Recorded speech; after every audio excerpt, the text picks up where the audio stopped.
Hello दोस्तों, नमस्कार। एक बार फिर से आप सभी का स्वागत है अड्डा 24/7 रेगुलेटरी बॉडीज पर वैभव श्रीवास्तव के साथ। और उम्मीद करते हैं दोस्तों आप सभी अच्छे होंगे और आप सभी की तैयारी अच्छी चली होगी। दोस्तों, जैसे कि आपको पता होगा, ये थर्सडे, फ्राइडे, सैटरडे, ये 3 दिन हम आपसे मिलने वाले हैं और ये सारी चीजें हम आपसे डिस्कस करने वाले हैं जो करंट बैंकिंग और फाइनेंस की न्यूज है। तो आज ये यार स्टार्ट करते हैं, क्योंकि आपने देखा होगा लास्ट टाइम पे एक मेजर पोर्शन आपके इस सेक्शन से देखने को मिला था। मेजर पोर्शन मतलब नंबर ऑफ क्वेश्चंस ज्यादा रहे थे। तो दोस्तों आज वही हम उसी कारवां को आगे लेके चलते हैं एज यूजुअल, जैसा कि हम लोगों ने पहले भी डिस्कस किया था। तो आते हैं यार, स्टार्ट करते हैं। और स्टार्ट करने से पहले सबसे पहले आप सभी लोग अगर चैनल पर नए हो तो चैनल को सब्सक्राइब करके बेल आइकन प्रेस कर लीजिएगा, ताकि आपको लाइव नोटिफिकेशन क्लासेस की मिलती रहे यार। ओके। और वीडियो को लाइक और वीडियो को लाइक और शेयर कर लीजिएगा आप सभी लोग, ठीक है, फटाफट सभी के सभी लोग। ओके गाइस, तो आते हैं सबसे पहले क्वेश्चन के ऊपर रुक करते हैं। सबसे पहला क्वेश्चन आपकी स्क्रीन पर है। Recently the tenure of competition commission of India director general Atul Varma has been extended by. दोस्तों CCI, competition commission of India, जिसने अभी एक नया शब्द निजात किया जिसका नाम क्या है, इट्स गन जंपिंग। क्या नाम है दोस्तों? Gun jumping. यह आपको याद रखना, गन जंपिंग, ये ध्यान रखना है। गन जंपिंग की बात करते हैं तो ये कंपटीशन कमीशन ऑफ इंडिया, अभी कुछ दिन पहले की बात है, एक्सिस बैंक के ऊपर 40 लाख का, ठीक है, एक्सिस बैंक के ऊपर 40 लाख का और एनटीपीसी के ऊपर भी 40 लाख का इंपोज किया था। तो अभी इनके जो अतुल वर्मा साहब है, जो डायरेक्टर जनरल अतुल वर्मा साहब है, इनका टेन्योर एक्सटेंड कर दिया गया। ठीक है, कितने महीने के लिए? तो गाइस इट्स 3 मंथ्स के लिए, 3 महीने के लिए इनका टेन्योर जो है वो एक्सटेंड किया गया। आपसे अपॉइंटमेंट में से क्वेश्चन देखने को मिलते हैं, ये ध्यान रखिएगा।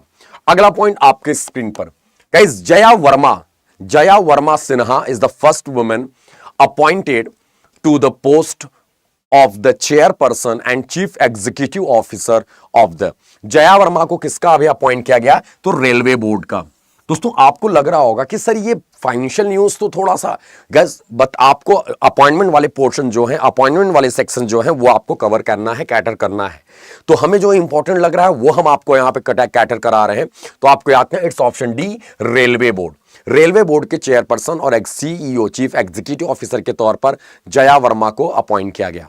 अब देखो, ये क्वेश्चन जो है ये तो ना चाहते हुए भी मेरे को इंपॉर्टेंट लगा।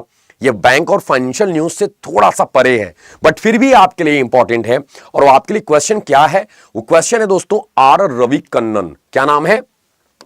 Are Ravi Kannan has won the 2023 Ramon Magsaysay award.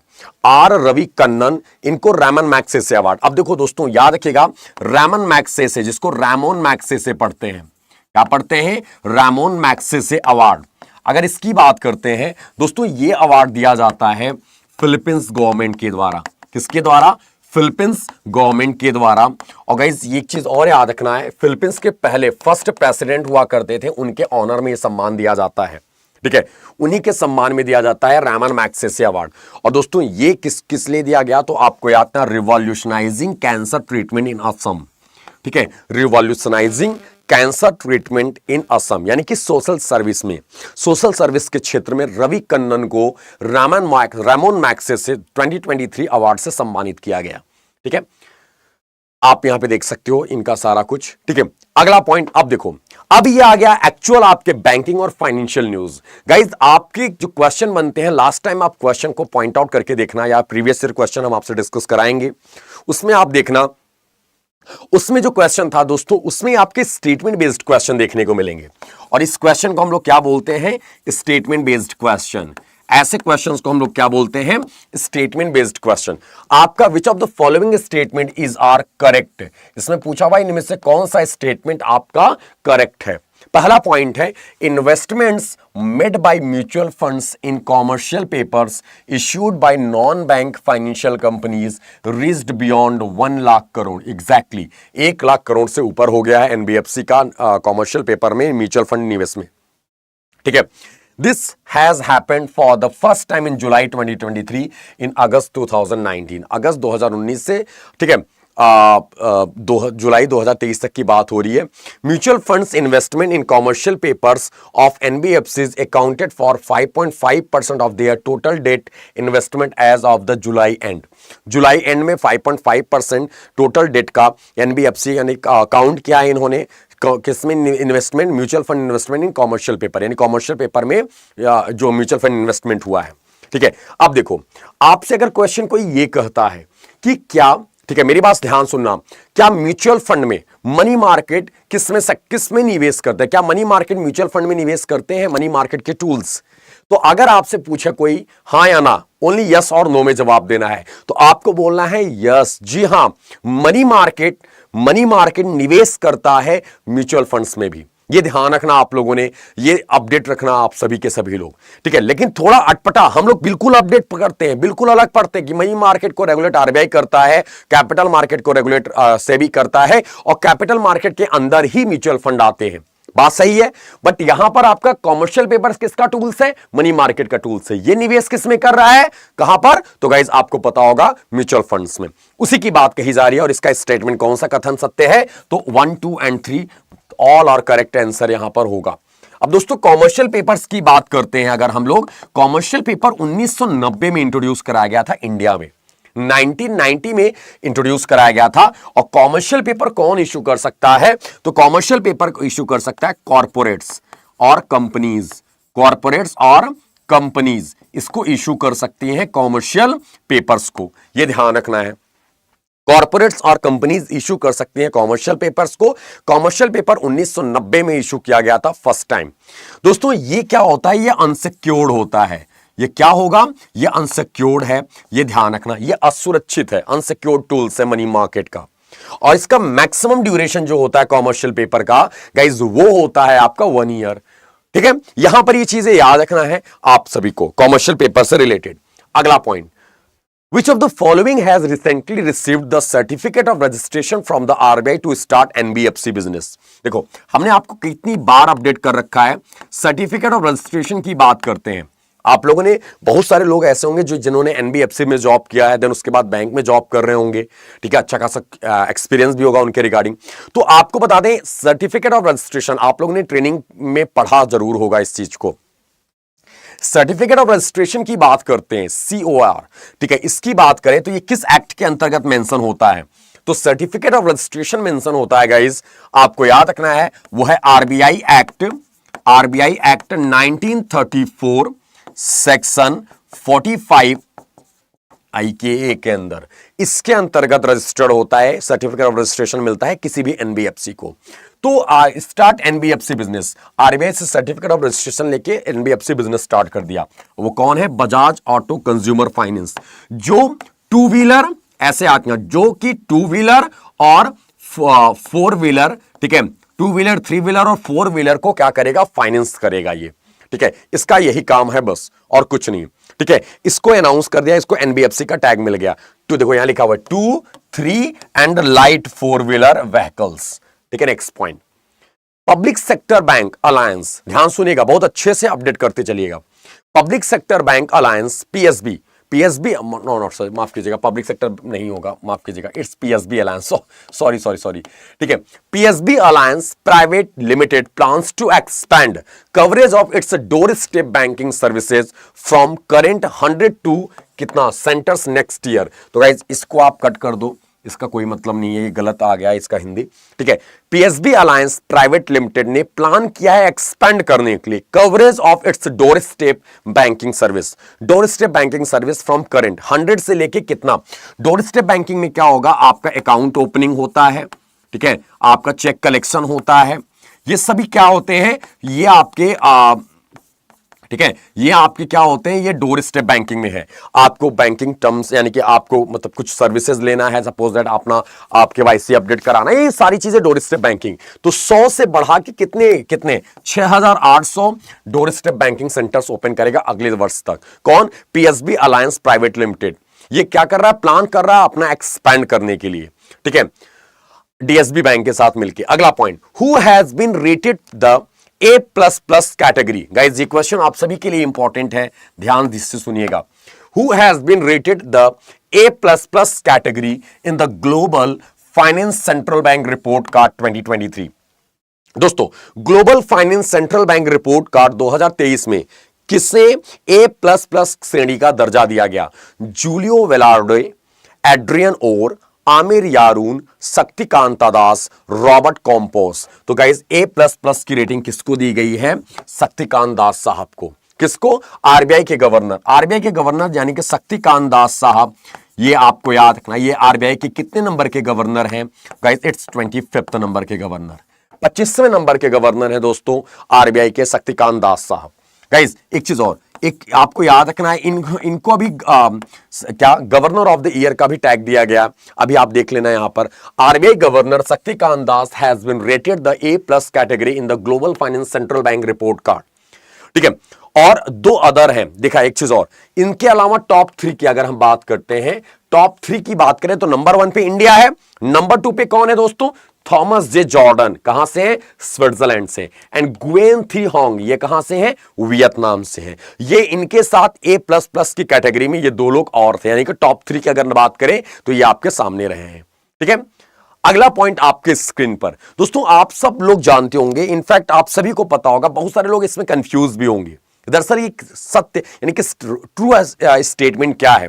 Which of the following can be present linked to UPI? इनमें से कौन अभी प्रेजेंट टाइम पे लिंक है यूपीआई से, यानी कि unified payment interface? Saving account, overdraft account, prepaid wallets, credit cards, इनमें से कौन सा स्टेटमेंट बिल्कुल करेक्ट है? ठीक है, यूपीआई के लिए। यूपीआई का पूरा नाम क्या है? Unified payment interface. देखो लिखा भी है आगे, यूनिफाइड पेमेंट्स इंटरफेस। ठीक है, ये आपको ध्यान रखना है। यूपीआई दरअसल किसकी बॉडी है, किसका प्रोडक्ट है? एनपीसीआई का। एनपीसीआई कब आया था? 2008 में आया था। कब आया था? 2008 में आया था। और इसके हेड कौन है? तो अभी में वर्तमान समय में इसके हेड हैं दिलीप आसबे साहब। कौन है वर्तमान समय में? Dilip Asbe is the current head of NPCI. और इसका हेडक्वार्टर कहां पर है यार? तो इसका हेडक्वार्टर है मुंबई में। गाइस ये ध्यान रखना आप लोगों ने। ठीक है, तो यूपीआई किसके किसके साथ लिंक? सेविंग अकाउंट के साथ, एग्जैक्टली। ओवरड्राफ्ट अकाउंट डाउट में है। ठीक है, प्रीपेड वॉलेट्स, जी हां। क्रेडिट कार्ड्स, जी हां, क्योंकि अभी रुपए में आपको पता ही चल गया, रुपए के साथ। और ओवरड्राफ्ट अकाउंट तो ये भी है। यहां पे आपका हो जाएगा 1, 2, 3 एंड 4 ऑल आर करेक्ट। याद रखना, कितने लोगों को पता था? सही से बताना, ईमानदारी से सही से बताना, आप में से कितने लोगों को पता था कि सभी अकाउंट, सभी प्रेजेंट लिंक टू यूपीआई? सभी 1, 2, 3, 4 सभी अकाउंट लिंक हो सकते हैं यूपीआई से। तो गाइस ये ध्यान रखना, बहुत बेसिक क्वेश्चन है, बहुत इंपॉर्टेंट क्वेश्चन है इनफैक्ट। अगला पॉइंट दोस्तों, अगला क्वेश्चन आपके स्क्रीन पर है, क्या है? Recently union cabinet has approved 1,165 crore fund for industrial development scheme for which of the following state? ऐसा क्वेश्चन प्रीवियस ईयर में आपके आ चुका है। हाल ही में केंद्रीय कैबिनेट ने निम्नलिखित में से किस राज्य के लिए औद्योगिक विकास योजना के लिए 1,165 करोड़ की धनराशि को मंजूरी दी है? ठीक है, अब देखो, जब भी आपके फंड एलोकेशन की बात आती है गाइज, किसकी बात आती है? फंड एलोकेशन की बात आती है, तब आपके लिए ऐसे क्वेश्चन, ऐसे इंपॉर्टेंट न्यूज और महत्वपूर्ण होने लगते हैं। तो आपको यह ध्यान रखना है 1,165 करोड़। तो यहां पर आपका ऑप्शन है डी, हिमाचल प्रदेश एंड उत्तराखंड। अभी आपने देखा होगा, देखो 2 स्टेट को इन्होंने 1,165 करोड़ का 1,165 करोड़ रुपए का फंड एलोकेट किया। फॉर किसके लिए? इंडस्ट्रियल डेवलपमेंट के लिए। किसके लिए है? तो इंडस्ट्रियल डेवलपमेंट, ये आपको याद रखना है। ठीक है, ये और ये दोनों, ठीक है, दोनों स्टेट को इन्होंने प्रेफर किया। किसने? यूनियन कैबिनेट ने। किसने? यूनियन कैबिनेट ने। अगला पॉइंट आपके स्क्रीन पर, as per finance ministry report, क्या है दोस्तों? As per finance ministry report, India's current foreign exchange reserve is sufficient to cover around of total debt. अगर हम बात करें, सपोज दैट 100 रुपए टोटल डेट है, हमारी गवर्नमेंट का ऋण है विदेश, यानी वर्ल्ड बैंक, विदेशी कंट्रियों का, मतलब बहुत सारी, तो 100 रुपीज डेट है। तो उस डेट में से हमारे पास करंट टाइम पे कितना फॉरेन एक्सचेंज है? क्या है? कितना अभी फॉरेन एक्सचेंज है वर्तमान समय में? कितना फॉरेन एक्सचेंज है वर्तमान समय में? रिजर्व कितना है कि हम उस डेट का कितने परसेंट कवर कर लेंगे? यानी कि सपोज दैट हमारे पास फॉरेन एक्सचेंज है 90%। कितना परसेंट है? 90%। तो यानी कि इसका जो डेट है 100 रुपए, हमारे पास 90 रुपए है, तो यानी कि 90% इसका डेट कवर हो गया, हमारे पास जो रिजर्व बचा हुआ है। तो वही क्वेश्चन यहां पर पूछा जा रहा है, कितना परसेंट हमारे पास कितना पैसा है कि हम उसके कितने परसेंट को लॉस को कवर यानी डेट को कवर कर लेंगे। तो गाइस इसका आंसर है आपका 93%। 93% हमारे पास गवर्नमेंट विदेशी मुद्रा रिजर्व फॉरेक्स यानी कि फॉरेन एक्सचेंज इतना है कि जितना लोन है अगर हम उस लोन को चुका दें अपने फॉरेक्स के थ्रू, जितना हमारे पास रिजर्व है, हमारा जो डेट है, हमारा जो ऋण है वो 93% डेट कवर हो जाएगा। अभी रिसेंटली ये आंकड़ा किसने मेंशन किया है? फाइनेंस मिनिस्ट्री ने मेंशन किया है। एक रिसेंटली एक स्टेटमेंट के अराउंड आप यहां पे देख सकते हो कि हमारा जो 25 अगस्त को फॉरेक्स रिजर्व था वो 594.86 बिलियन US डॉलर हुआ करता था। ठीक है, हमारा जो टोटल डेट था वो 624 बिलियन US डॉलर हुआ करता है, और उसका अगर आप निकालोगे तो 93% का कवर हो रहा है डेट पूरा का पूरा, जो अपने में बहुत बड़ी बात है। यानी कि अगर देखा जाए तो हमारे पास इतना रिजर्व है कि हम अपने डेट को खत्म कर सकते हैं पूरी तरीके से। ठीक है, अगले पॉइंट को मूव करते हैं। अगला point, which of the following bank has launched RuPay NCMC prepaid card. NCMC का पूरा नाम है नेशनल कॉमन, ऐसे आता है नेशनल कॉमन, ठीक है, नेशनल कॉमन मोबिलिटी कार्ड। क्या हो जाएगा? Mobility card. National common mobility card की बात करते हैं, एनसीएमसी प्रीपेड कार्ड। ठीक है, किसने लॉन्च किया? रुपे। रुपे की बात करते हैं गाइस, रुपे का पूरा नाम है रुपी, पे से हो जाएगा पेमेंट, रुपी पेमेंट, ये आपको याद रखना है। रुपी पेमेंट की बात करें तो इसमें से किसका है दोस्तों? तो इसमें आपका है state bank of India. NCMC, RuPay NCMC किसका है? स्टेट बैंक ऑफ इंडिया का है। तो यहां पर ये चीज याद रखना, ये बहुत इंपॉर्टेंट पॉइंट है, ये इनफैक्ट सबके लिए जरूरी होगा क्योंकि आपको अपडेट करना पड़ेगा। रुपे, रुपे की बात करें, ये भी किसका प्रोडक्ट है? एनपीसीआई प्रोडक्ट में का है दोस्तों रुपे। ठीक है, रुपे, ये ध्यान रखिएगा आप सभी लोग। स्टेट बैंक ऑफ इंडिया ने एनसीएमसी कार्ड लॉन्च किया है यहां पर। इतने पॉइंट्स आपको क्लियर होने चाहिए। तो गाइज ये रहे आपके टॉप 10 जो इंपॉर्टेंट न्यूज थे, हम आपको ऐसे डेली लेके आते रहेंगे। गाइज आपको बता दें, आपकी जो क्लास है, ठीक है, आप इस क्लास को ज्वाइन कर सकते हो। कल है 1 दिसंबर, तो कल पहला ओरिएंटेशन क्लास है, यानी कि कल इंट्रोडक्शन क्लास है। ठीक है, आप इंट्रोडक्शन क्लास को ज्वाइन कर सकते हो दोस्तों। और कल हम लोग अपडेट करने वाले हैं, यहां पर बहुत सारी चीजें हम आपको बताने वाले हैं। ठीक है, इसी इंट्रोडक्शन क्लास के अंतर्गत आपको कवर कराएंगे बहुत सारी चीजें। ठीक है, आप इस कोड के लिए यूज कर सकते हो, आपको कोड याद रखना Y307 फॉर मैक्सिमम डिस्काउंट। दूसरा कोड अगर आप करते हो तो वहां पर आप ये याद रखना, इस कोड को लगा के आप एनरोल करा सकते हो। ठीक है, अब ठीक है, तो गाइज आपको ये ध्यान रखना, आप यहां पर इस कोड को लगा के एनरोल करा सकते हो, और यहां पर आपको सारी चीजें अपडेट हो रही हैं इस बैच के थ्रू। आप यहां पर आपको interview classes, recording, pre recorded classes जो होंगी, लाइव क्लासेस, सब कुछ मिलेगा। कल पहली क्लास है आपको इंट्रोडक्शन पे। ठीक है, तो thank you guys, have a great day. आपसे भी अपना ख्याल रखिएगा, हम फिर से मिलेंगे, तब तक के लिए दोस्तों नमस्कार, धन्यवाद, जय हिंद, bye bye, take care, best of luck guys. कल मिलते हैं मॉर्निंग 8 AM पर। ओके।